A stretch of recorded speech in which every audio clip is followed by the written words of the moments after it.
Y comenzamos. Recording stopped. Recording in progress.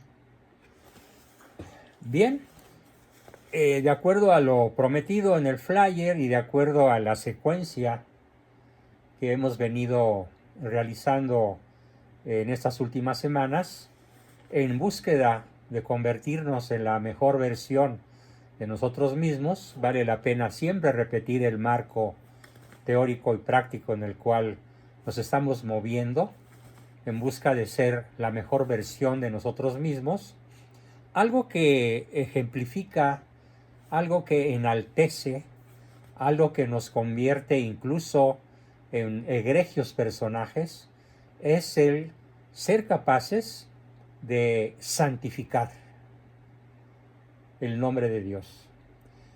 Y ahora no ha habido nadie, y en otras veces lo ha habido, pero ahora no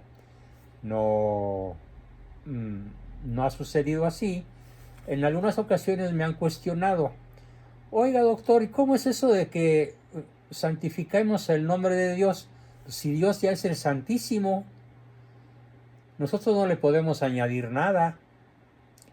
No podemos hacer que su nombre sea más santo de lo que ya es. Y mi contestación, al tenor de lo que nos explica Santo Tomás de Aquino, aclara que no se trata de hacer el nombre de Dios más santo, sino de reconocer su insuperable, su absoluta, su magnífica santidad, el santo de los santos.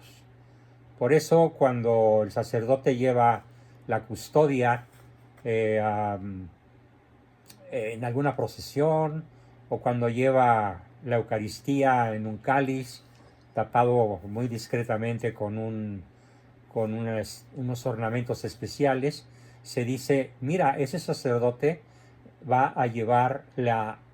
lleva el Santísimo con él. ¿Por qué se dice el Santísimo? Porque de entrada reconocemos pues que Dios es el Santo de los Santos, que es el Santísimo por excelencia, ¿sí?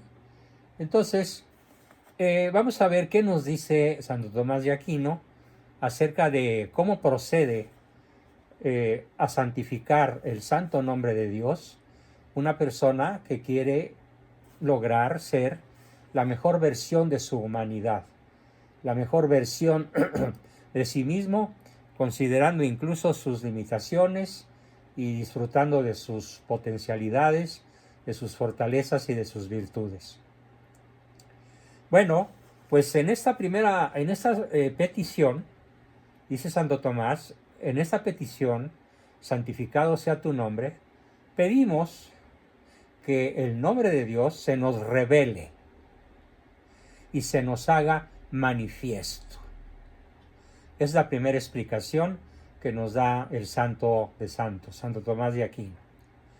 Repito, pedimos en esta primera petición que el santo nombre de Dios se nos revele.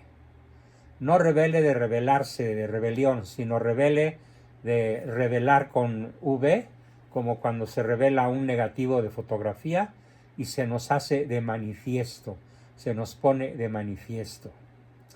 Para Santo Tomás, este nombre se refiere indistintamente al nombre de Dios Padre, al nombre de Dios Espíritu Santo o al nombre de Dios Jesucristo.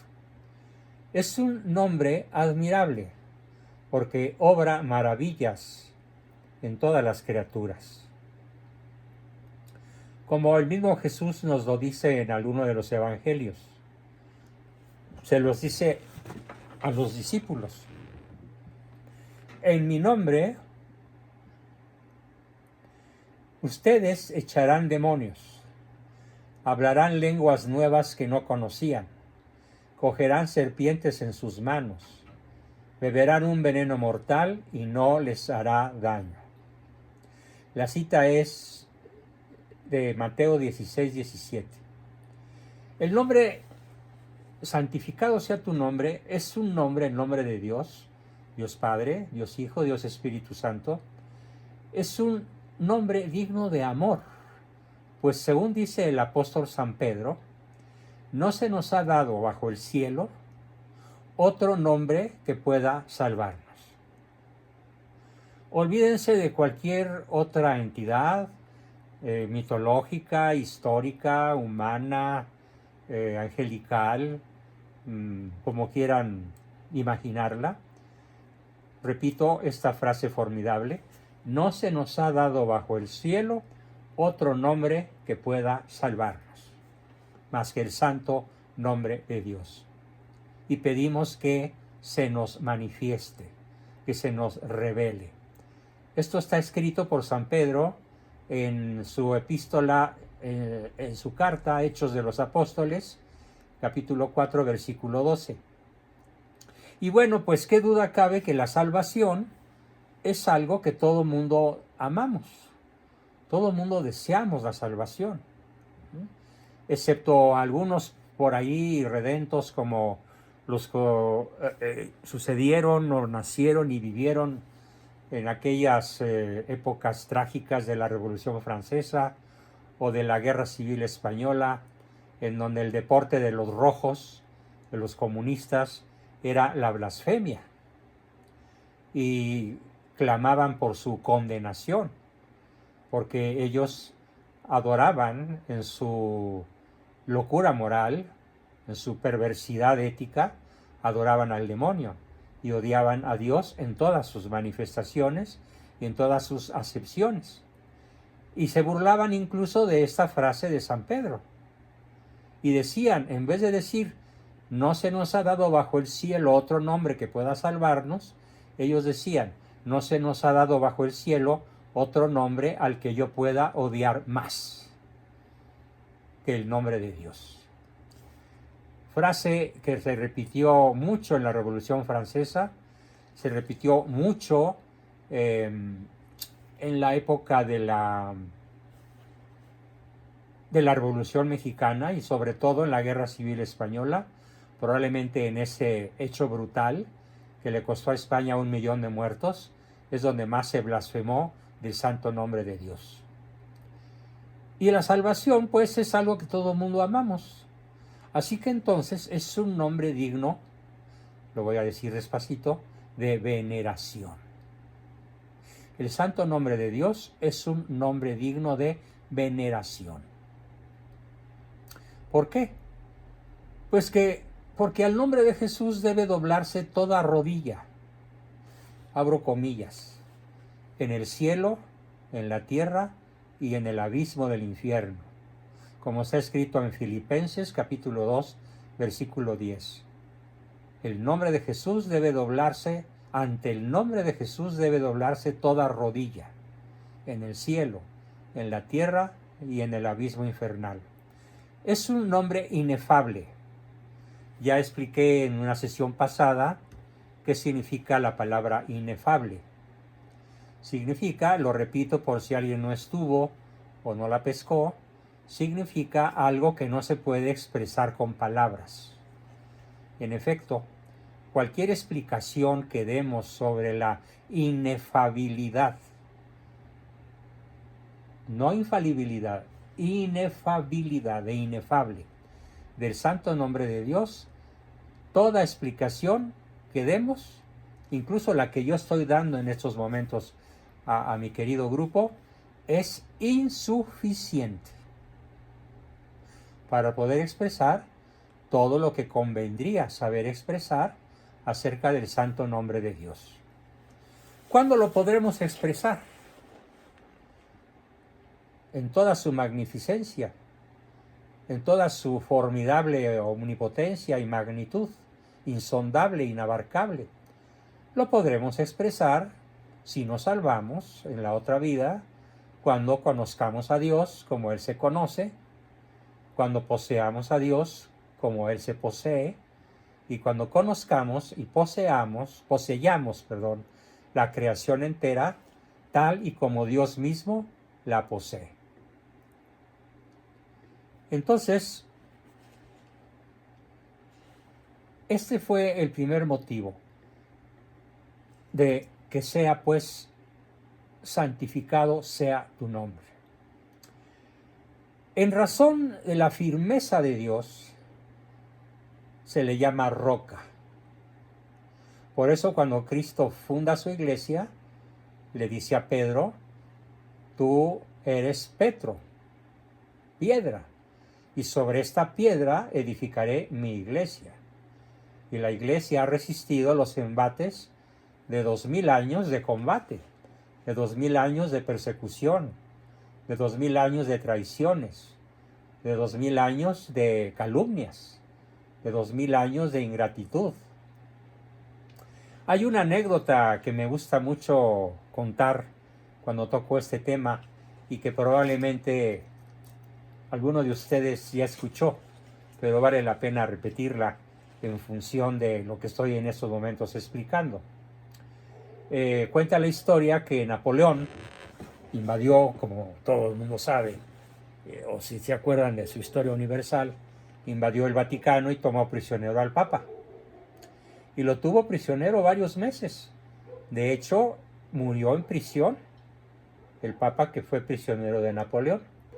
Y cuentan los historiadores, testigos de lo que voy a narrar, que Napoleón le dijo al Papa, ahora sí, su ilustrísima, voy a destruir tu iglesia católica. Y entonces el santo cardenal se cayó rodando las escaleras hasta abajo.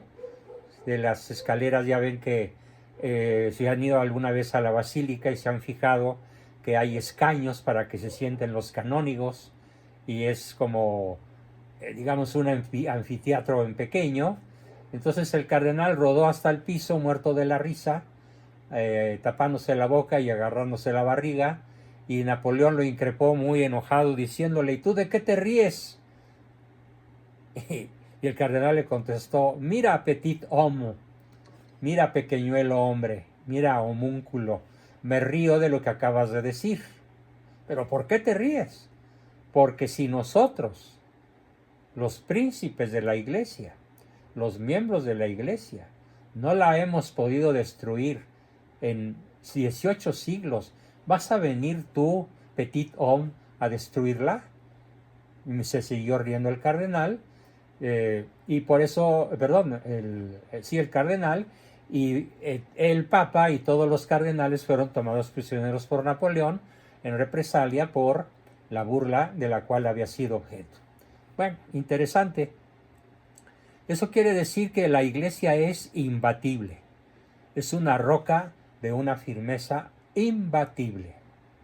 Así que aunque la veamos trastabillar, aunque veamos cómo surgen las herejías por aquí y por allá, como ahora la iglesia de Alemania parece que está en franco choque con el magisterio, el Papa Francisco los ha invitado a no tener su discurso, a no convertir su discurso en un monólogo, sino en entrar a franca comunión con la iglesia de siempre, y los obispos alemanes pues como que no le hacen mucho caso. Y parece que los historiadores del momento, los especialistas en la historia de la iglesia de estos momentos, señalan que se espera un cisma en cualquier momento. Bueno, pues aun eso, cualquier cisma, y ha habido varios, y contundentes, brutales incluso, como el cisma luterano, el cisma de Occidente, el cisma de Oriente, el cisma de Arrio y de otros muchos herejes por ahí, no han hecho vacilar ni un ápice en la firmeza de la roca que es la iglesia. Reconocerlo es santificar el nombre de Dios. También, aparte de roca, se le llama fuego. ¿Por qué se le llama fuego al santo nombre de Dios? Repito, Dios Padre, Dios Hijo, Dios Espíritu Santo. Se le llama fuego porque disipa la luz de las tinieblas. Disipa la luz, disipa lo tenebroso de las tinieblas. ¿Sí?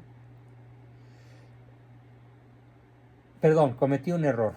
Se le llama fuego, perdón, porque purifica nuestro corazón de todo pecado. Purifica nuestro corazón de todo pecado. Se le llama luz porque la luz disipa las tinieblas. y así el santo nombre de Dios ilumina si lo queremos, si lo pedimos, si lo manifestamos, si lo exclamamos, santificado sea tu nombre, ilumina nuestra mente. Con esta petición, varias veces repetida ya, santificado sea tu nombre, no pedimos únicamente que el santo nombre de Dios sea conocido, sino que pedimos que todos los que nos rodeen lo tengan por lo que es, como el Santo de Santos, como el Santísimo. Por ejemplo, aquí en este hogar de ustedes, en esta casa donde el Señor me ha concedido vivir los últimos 22 años de mi vida, ya como hogar propio, y desde antes, desde que yo recuerdo tener uso de razón, ha habido una manera mediante la cual me he tomado a veces la molestia, a veces enojado, a veces indignado, pero siempre con mucha firmeza, a que es tan importante este pasaje del Padre Nuestro, que cuando alguien cuenta en mi presencia un chiste irreverente, aunque sea rosa pálido, lo paro en seco. Lo paro en seco. Me costó rupturas con primos. Me costó rupturas con vecinos. Me costó rupturas con amigos. Pero yo me mantuve firme. En mi casa, el santo nombre de Dios se respeta a como dé lugar.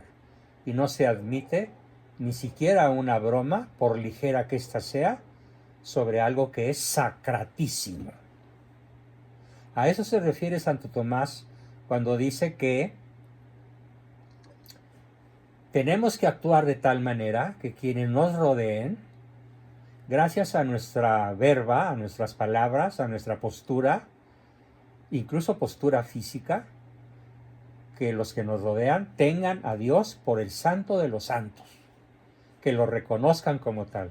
Aunque no les guste, aunque no lo entiendan, tenemos que tenerlo en la mente y en el corazón bien claro, y tenemos que tener esa firmeza de roca para poder evitar la burla, el sarcasmo, la ironía, el chistorete irreverente, para que el santo nombre de Dios sea reconocido como el que es.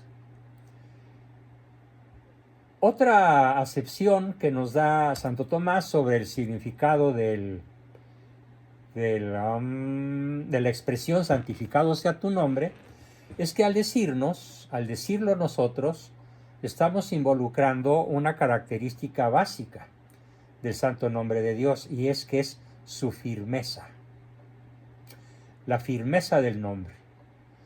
Dado que en ese sentido, solo los santos que están en el cielo pueden ser llamados santos. La Iglesia nunca ha beatificado, nunca ha declarado santo a nadie que esté vivo.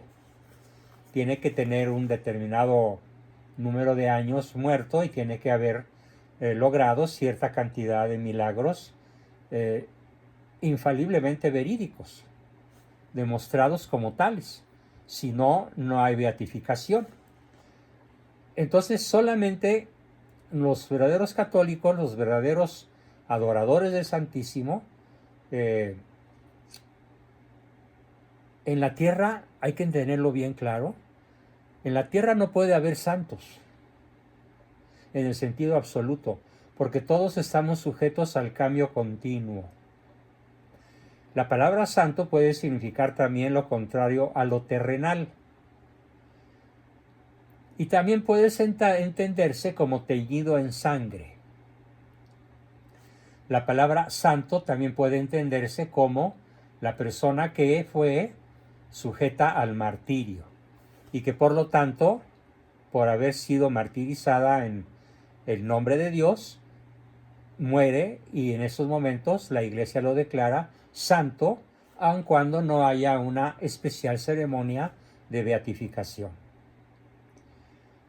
También pues puede entenderse como teñido en sangre, según las palabras del Apocalipsis, en las que se habla de los santos como aquellos que han lavado sus vestiduras en la sangre del Cordero. Eso significa santificado sea tu nombre. Repito este hermosísimo concepto. También puede entenderse como teñido en sangre, según las palabras del Apocalipsis, en las que se habla de los santos como aquellos que han lavado sus vestiduras en la sangre del Cordero, es decir, con la palma del martirio, por nuestra fe. Como aquel famoso Joselito Sánchez del Río, cuando del llanto de su madre le dijo: mami, mami, nos veremos en el cielo. Además, nunca había sido tan fácil ganarse el cielo. Y después fue torturado y ejecutado, y pues es uno de los más grandes santos mexicanos, a pesar de su cortísima edad de 12 o 13 años. Bien, y para terminar, todavía mi exposición, porque alcanzamos a ver otro versículo del Padre Nuestro, pero hay una última observación que hace Santo Tomás sobre cada una de las peticiones del Padre Nuestro. Esta en especial, santificado sea tu nombre, la relaciona Santo Tomás con el don del Espíritu Santo, cuando el Espíritu Santo desciende sobre la Virgen y sobre los apóstoles, o como cuando por el bautismo desciende sobre nosotros. Y en ese sentido, el bautizado está glorificando, santificando el nombre de Dios.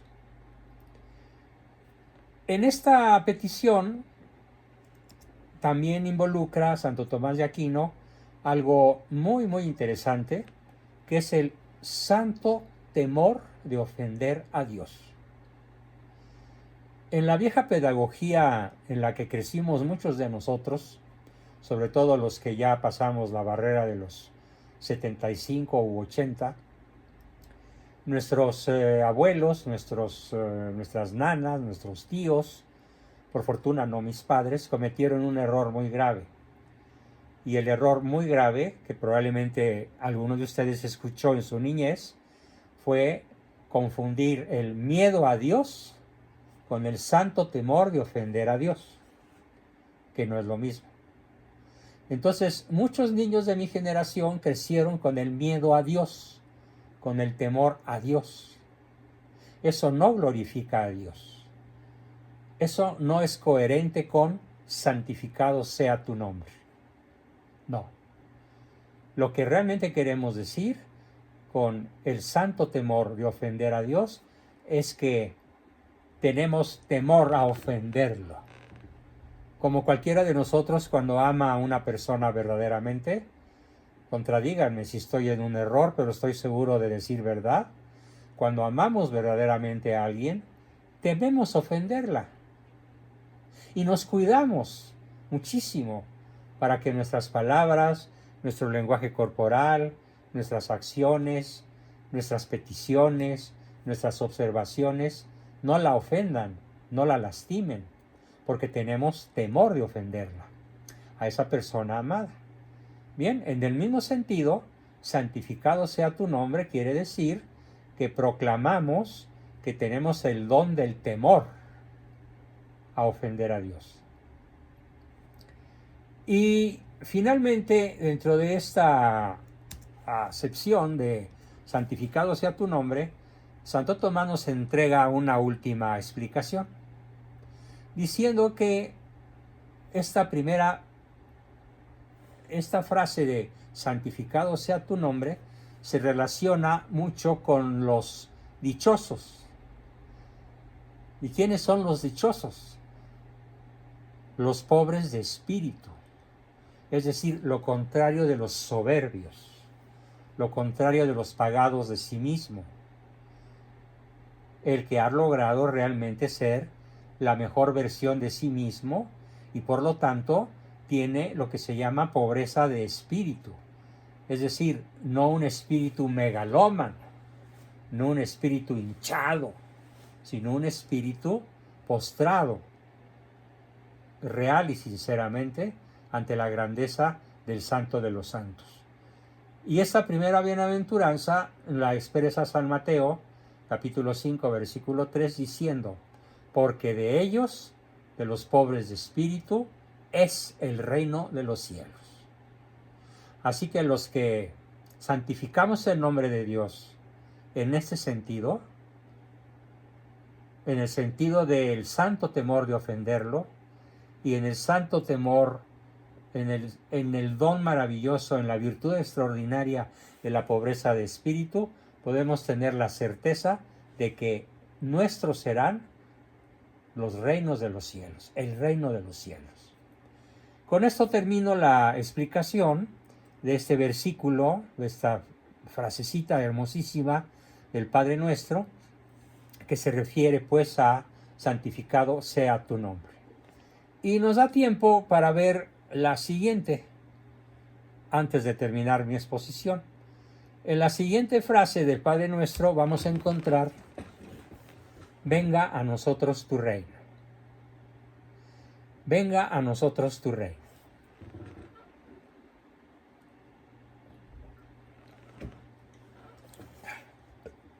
¿Qué significa esto? Bueno, debo hacer aquí una inserción de un tema histórico. Los judíos sionistas,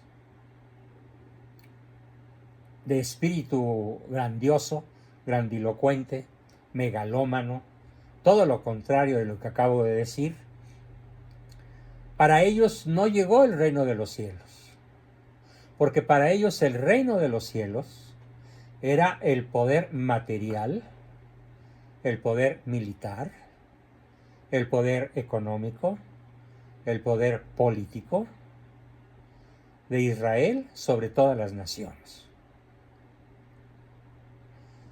Ese es el error del sionismo.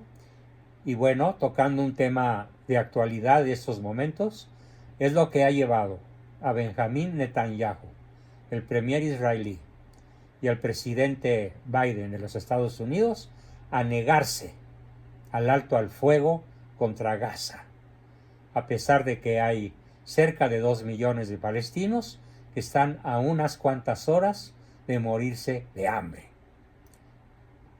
de frío, de sed, de enfermedades.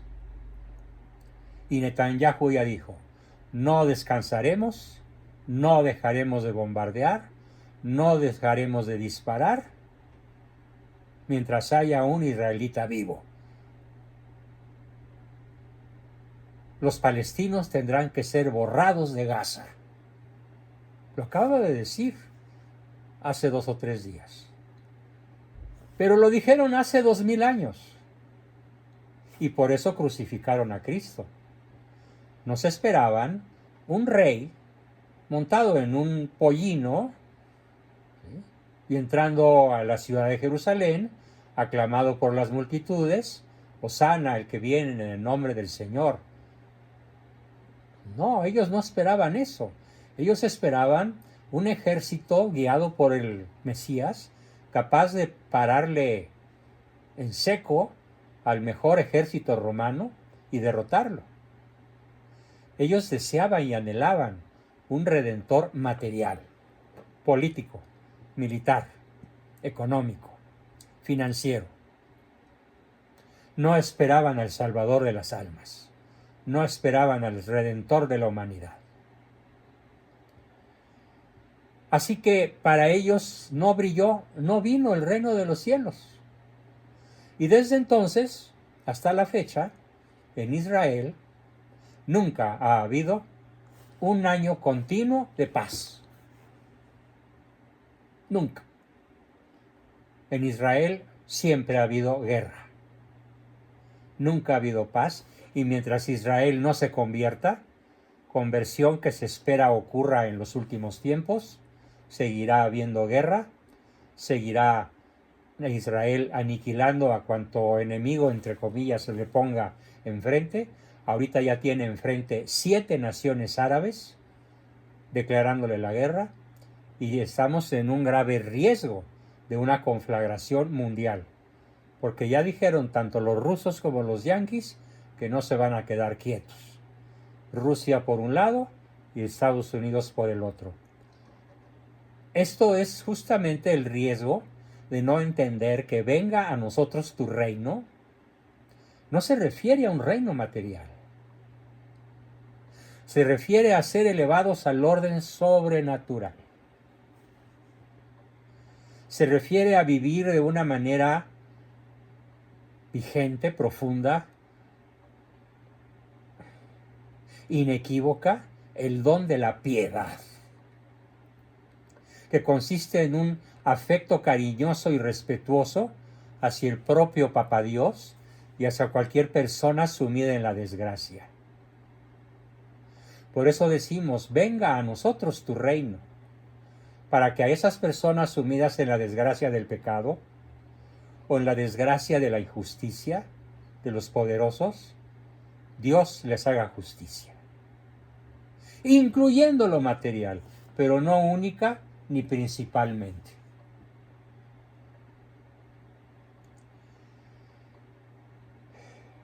Como Dios es nuestro Padre, pues, debemos mostrarle este afecto cariñoso que nos mueve a suplicarle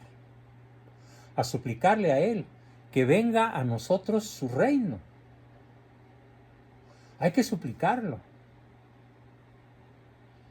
Ahora bien, hay que aclarar que el reino de Dios ha existido siempre, pues Dios ha sido siempre el Señor de todas las cosas, incluso antes de que éstas fueran creadas.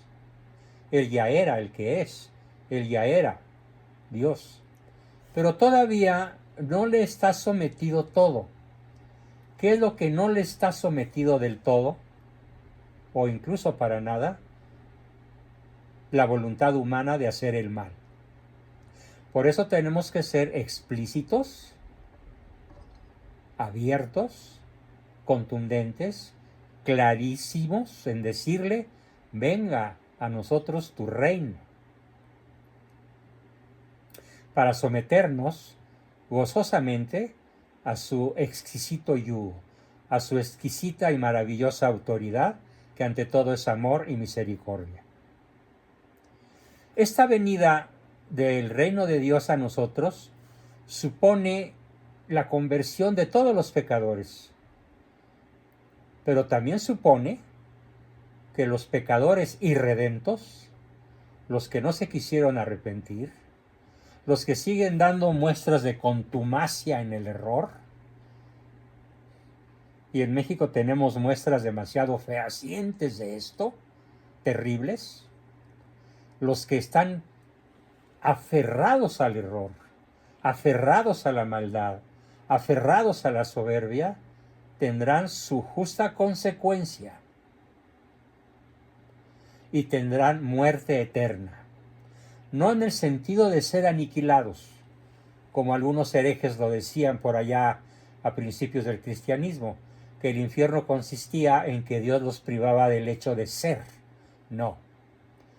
Dios nunca nos va a privar del hecho de ser. Seremos siempre yo, tú, Él, nosotros, vosotros, ellos. Pero los que no se arrepienten a tiempo, de todo corazón, tendrán la consecuencia que eligieron: la aniquilación de toda posibilidad de felicidad, conociendo y poseyendo a Dios y al universo entero. Es una muerte peor que la aniquilación. Por supuesto que sí. Y también dice Santo Tomás, si entendemos por reino la gloria del paraíso, el reino es lo mismo que el gobierno de Dios. Entonces, cuando decimos, venga a nosotros tu reino, ¿qué estamos pidiendo? Que venga a nuestra nación mexicana, que venga a nuestro continente, que venga a nuestro planeta, el gobierno de Dios. Que además está profetizado que así ocurrirá. Habrá un periodo antes del juicio final de las naciones y de los individuos, en donde habrá un reino de Dios visible, en donde Cristo será el Rey de Reyes, reconocido por la humanidad entera. Este gobierno será perfecto cuando ya nada se oponga a la voluntad salvífica de Dios. Pero no será del todo en la tierra, sino solo ocurrirá una vez que hayamos pasado al paraíso.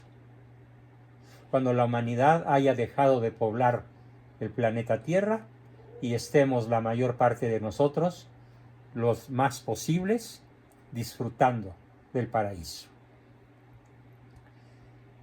Y también dice Santo Tomás que el reino de Dios es deseable porque en él se da una gran justicia. Ah, cómo me gusta esta palabrita, la justicia.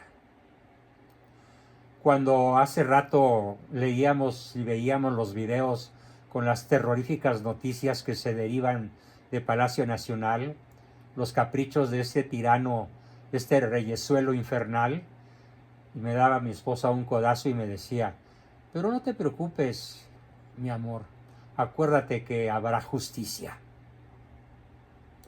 Pues sí, habrá justicia, porque en este mundo presente conviven el mal y el bien, y para mi gusto hay más mal que bien. Así que hay que clamar para que venga el reino de Dios a nosotros, porque en él, en el reino de Dios, existe una libertad perfecta y absoluta frente a cualquier esclavitud. En cambio, en el mundo como tal lo conocemos, no existe una verdadera libertad. Porque aunque por ley natural todo mundo deseamos la libertad, en cierta forma tenemos enormes limitaciones. En cambio, vean qué contraste tan hermoso, en el reino de Dios no solo seremos libres, sino incluso seremos reyes.